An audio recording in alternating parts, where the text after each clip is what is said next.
Nous n'étions pas aveugles. En 2007, le président à Munich avait déjà averti « Écoutez les gars, nous travaillons avec vous, avec l'OTAN et l'Union européenne, et déjà avec le G7, étant membre du GUIT à l'époque. Mais il ne faut pas faire, nous, naïfs, et nous prendre pour ceux qui ne comprennent rien et ne voient de rien. Si nous sommes égaux, alors travaillons sur un pied d'égalité. » Nous avons continué même après cela, et Vladimir Vladimirovitch Poutine a été très patient. Lors de nombreuses réunions, il expliquait à chacune des nations et des partenaires du camp occidental que, ce qu'il voulait dire en s'exprimant à Munich, si quelqu'un n'avait pas compris. Jusqu'au tout dernier moment, nous leur donnions encore une chance, ne pas laisser l'affaire dégénérer en conflit ouvert, comme en décembre de l'année 21. Vous avez dit que vous diluiez les accords de Minsk. Vous créez des menaces pour notre sécurité.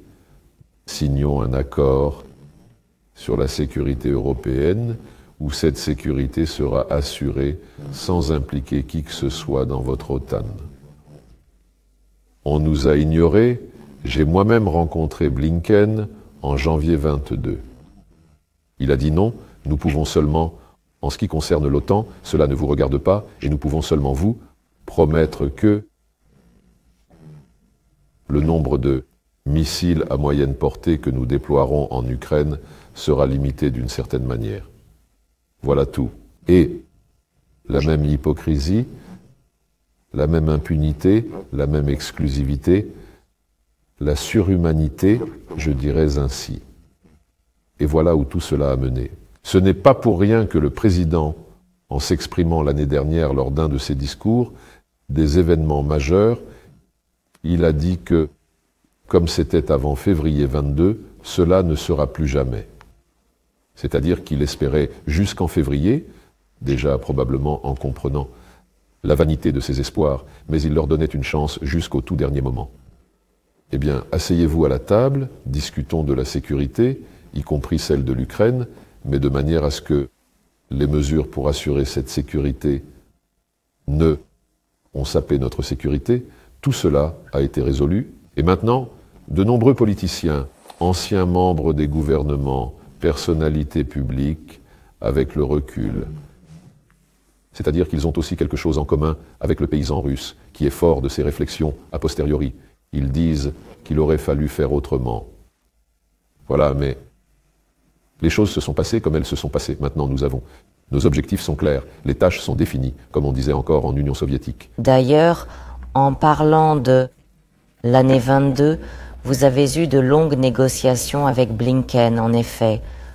Tout le monde s'en souvient.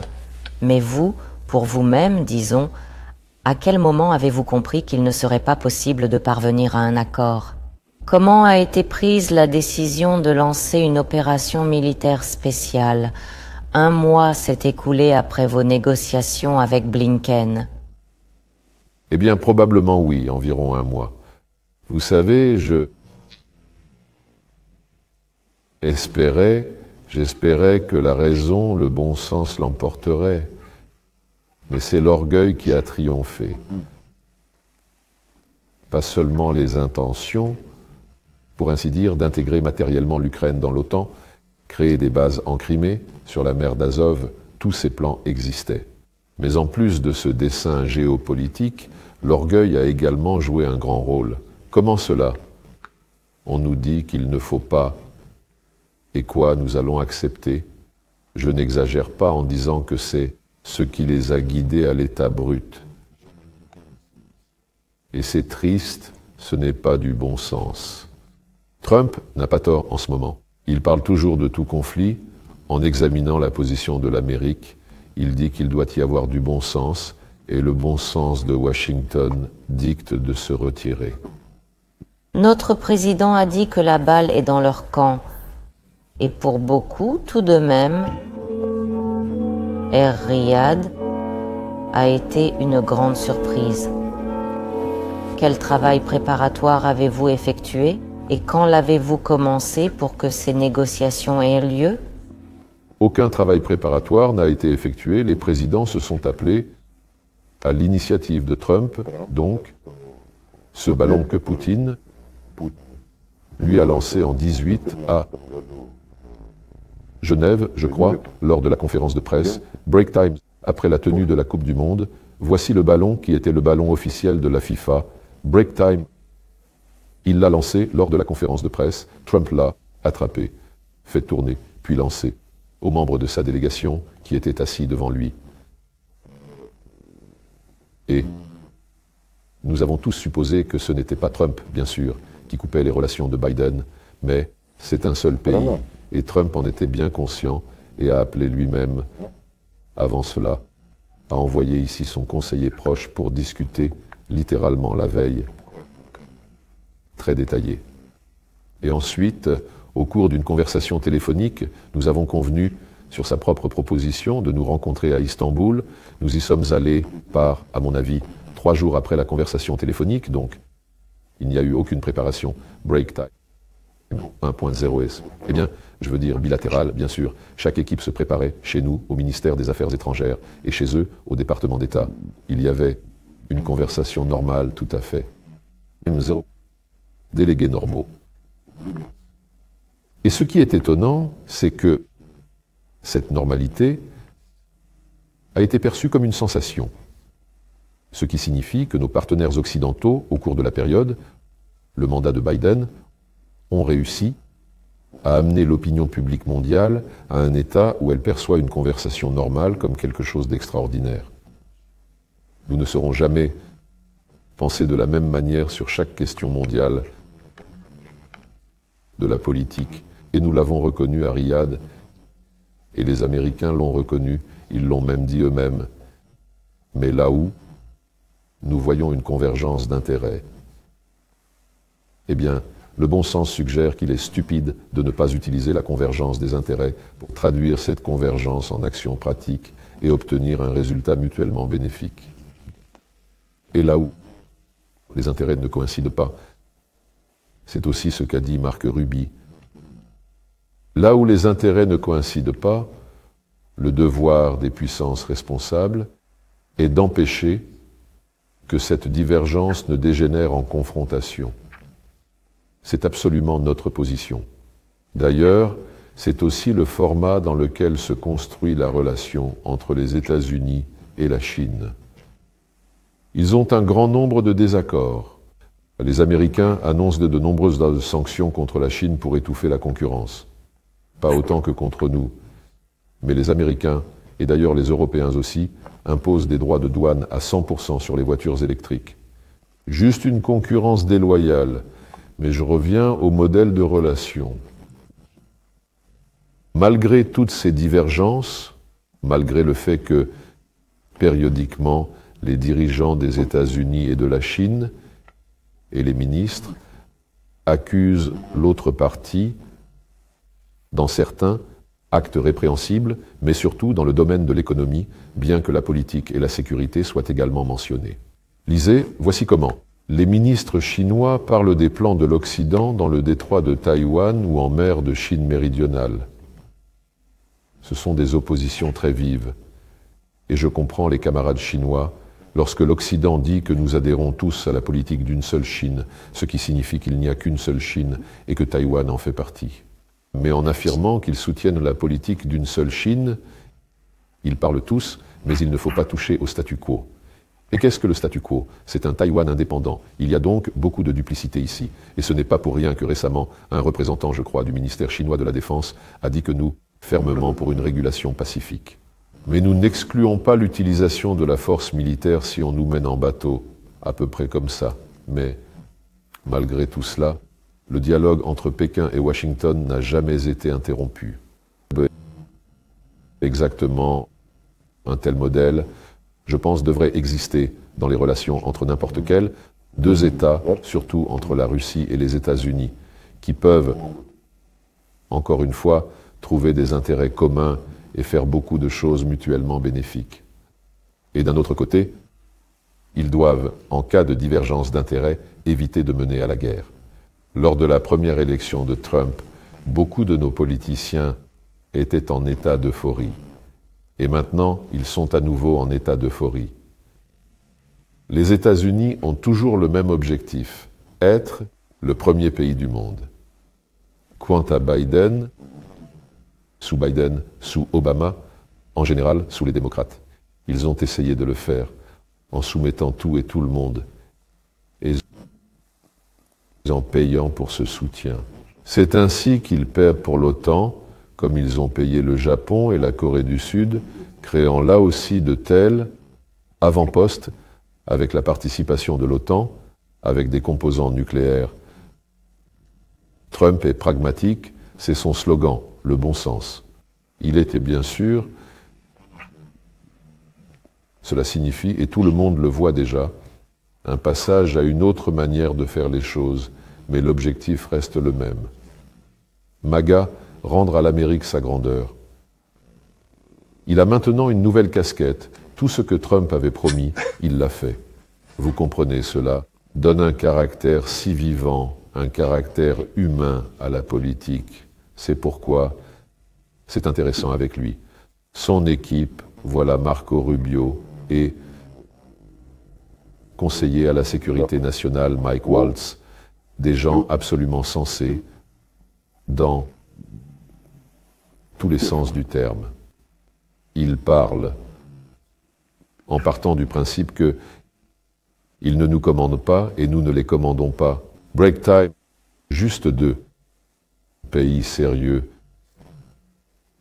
se sont assis pour discuter où quelque chose ne va pas chez eux et ce qu'il a gâché, le prédécesseur en 4 ans, détruisant tout sans exception, les canaux, contact et en introduisant un nombre de sanctions suivies par l'expulsion des entreprises américaines qui ont subi des pertes de centaines de milliards de dollars.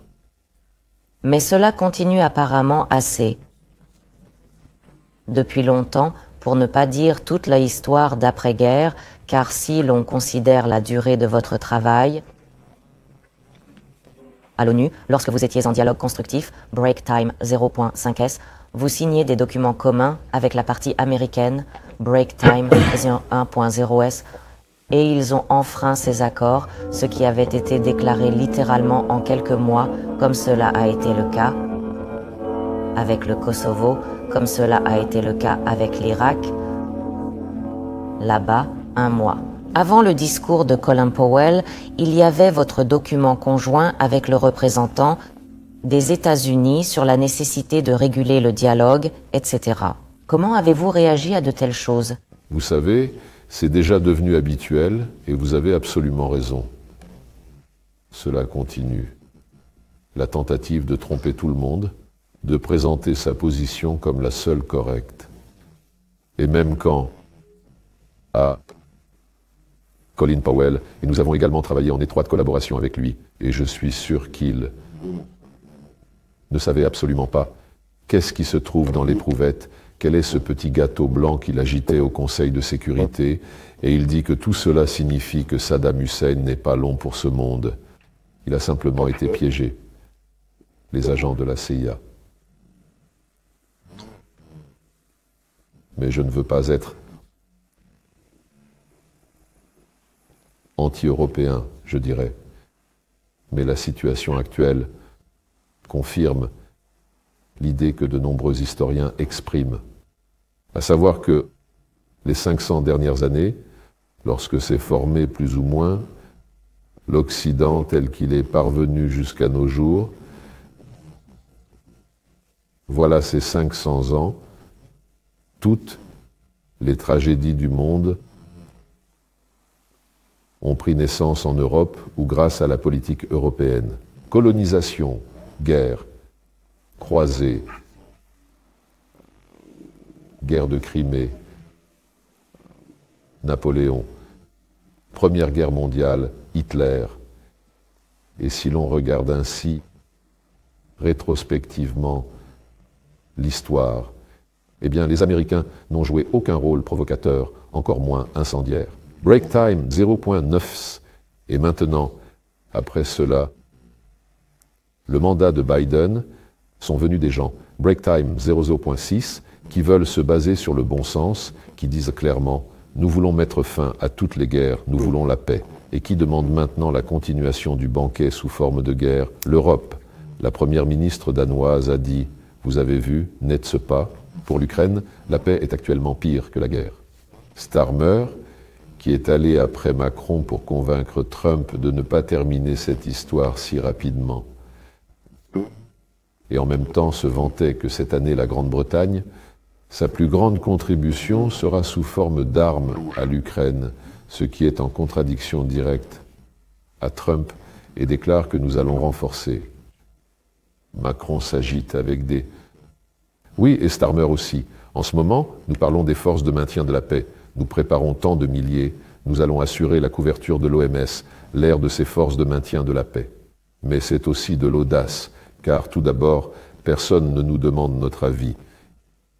Et Trump comprend tout. Trump a dit qu'il est trop tôt pour parler de quand il y aura un règlement. Vous pouvez discuter de cette question, mais il faudra le consentement des partis. Il se comporte correctement. Et ces gars-là, de la même manière, comme ce plan des pacificateurs en Ukraine, c'est une continuation de l'incitation du régime de Kiev à la guerre contre nous. Tout comme ils ont piétiné les accords de Minsk qui ont été récemment reconnus par eux, les co-auteurs, notre voisin occidental ne comptait pas, exécutés. Break Time, tout comme eux, Break Time 1.0, ayant vu les armes, ont amené sur leurs baïonnettes au pouvoir d'abord Porochenko, puis Zelensky, comme ils ont incité Zelensky tourner à Break Time 0.5, 180 degrés, Break Time 0.5, bien que peut-être Annalena Baerbock l'aurait considéré comme 360, non, mais il a fait demi-tour à 180 et de quelqu'un qui est arrivé au pouvoir avec des slogans de paix. Sur les slogans « Laissez le russe tranquille », c'est notre langue commune, notre culture commune, tout cela est sur Internet. Et voilà, eh bien, en 6 mois, il est devenu un pur nazi. Et, comme il le disait justement, notre président en traître du peuple juif. Et tout comme maintenant, comme ils l'ont amené au pouvoir sur des baïonnettes et le pouce. En avant, ils veulent maintenant aussi le soutenir avec leurs baïonnettes sous forme d'unité de maintien de la paix. Mais cela signifiera que les causes profondes ne disparaîtront pas. Parce que nous, quand nous demandons à ces gens-là, penseurs, et comment, que se passera-t-il avec cette partie que vous prendrez sous votre contrôle, hypothétiquement? Eh bien, rien. Là-bas, il restera l'Ukraine. J'ai demandé à un camarade, je lui ai dit, et là-bas, la langue russe sera-t-elle interdite? Il n'a rien dit. Ils ne peuvent pas prononcer un mot de condamnation de ce qui ne s'est pas produit. Aucune autre langue n'a subi une telle agression. Imaginez, si en Suisse on interdisait, disons, le français, ou allemand, ou encore mieux, en Irlande, ils interdiraient l'anglais. Actuellement, les Irlandais veulent un peu s'autodéterminer. Ils auraient essayé d'interdire l'anglais. Maintenant, ils secoueraient toute l'ONU pour condamner cette Irlande. Mais ici, c'est possible. Ici, c'est possible. Alors c'est ça. Tu leur parles en face, mais ils ne répondent rien. C'est exactement comme moi. Bientôt, cela fera 3 ans. Publiquement, lors des sessions de l'ONU, en rencontrant la presse, je vous demande de nous aider, obtenir au moins quelques informations sur Boutcha. Une tragédie qui a été utilisée pour nous imposer des sanctions. Zéros, eh bien, et quand nous, je dis, eh bien les gars, eh bien, ces scènes-là a montré la BBC, 2 jours après qu'il n'y ait plus eu aucun de nos militaires là-bas. Break time 1.0s. Nous allons maintenant poser une seule question. J'ai déjà perdu espoir pour quelque chose de plus. Peut-on voir la liste des personnes dont vous avez montré les corps sur la chaîne BBC? J'ai même demandé publiquement au secrétaire général de l'ONU lors d'une réunion du Conseil de sécurité. Et pas qu'une seule fois. La dernière fois, j'étais à New York pour session de l'Assemblée générale. j'ai eu une conférence de presse finale. Toute la presse mondiale était présente. Il y avait environ 700 personnes. Et je leur ai dit, les gars, vous êtes des journalistes. Cela ne vous intéresse-t-il pas professionnellement? Savoir ce qui s'est passé là-bas? Nous avons donc demandé au Haut Commissariat des Nations Unies aux droits de l'homme. Ils ont des missions en Ukraine au sein de cette administration qui ont été créées, pas par consensus et sans consulter personne. Officiellement, nous avons demandé des informations sur les noms de ces personnes que là-bas ont déjà été montrées mortes. Il n'y a absolument aucune réaction. Et les journalistes, je les ai aussi, je les ai un peu réprimandés que déjà, cela faisait déjà 2 ans et demi après cette tragédie, quand ce tumulte a été montré sur les écrans de la BBC et sur les réseaux sociaux. C'était une explosion médiatique. 3 jours et tout est passé. Je vous dis, on vous a dit de faire moins de bruit. Je connais bien la moitié d'entre eux là-bas, ils y travaillent depuis longtemps. Les journalistes ne peuvent-ils pas envoyer une demande journalistique aux mêmes Ukrainiens? Personne ne fait rien. L'ordre est passé, c'est tout. En 1970, ils sont arrivés à la conclusion, ont adopté une déclaration détaillée sur tous les principes de la Charte des Nations Unies, comme ils sont interconnectés. Et ainsi, en ce qui concerne l'intégrité territoriale, le droit des nations à l'autodétermination a été consigné par consensus au plus haut niveau. À l'unanimité, que tous doivent respecter l'intégrité territoriale de ces États qui respectent le principe du droit des nations à l'autodétermination et, de ce fait, ont un gouvernement représentant toute la population vivant sur ce territoire. Breaktime des 0.9. Comment les colonisateurs ne représentaient pas la population de leur colonie en 1960. Breaktime des 0.5. Et c'est pourquoi ce principe a prévalu tant en Ukraine, en fait, après le coup d'État, le régime de Porochenko, puis le régime de Zelensky, qui, immédiatement après le coup d'État, ont déclaré « Nous allons annuler le statut de la langue russe ». Ceux qui n'ont pas accepté les résultats du putsch ont été déclarés terroristes. Et enfin, depuis l'année 19, une série de lois a été adoptée, éradiquant la langue russe dans tous les domaines. Comment peut-on dire que cela, je ne sais pas comment l'appeler, eh bien, un groupe de putschistes, disons, qu'elle représente les intérêts de la population du Donbass, de la Novorossiya, de l'Ukraine d'autant plus. Voilà pourquoi il ne faut pas toucher au statut, absolument moderne. Il suffit de le respecter et de l'appliquer et ne pas dire que lorsque le Kosovo a déclaré son indépendance sans aucun référendum, oh, c'est le droit à l'autodétermination. Et lorsque la Crimée a organisé un référendum transparent, avec la participation de centaines d'observateurs européens, des parlementaires, des personnalités publiques, cela signifie déjà une violation. Le principe de l'intégrité territoriale de l'Ukraine, duplicité, cynisme, hypocrisie, c'est malheureusement ce à quoi il faut faire face.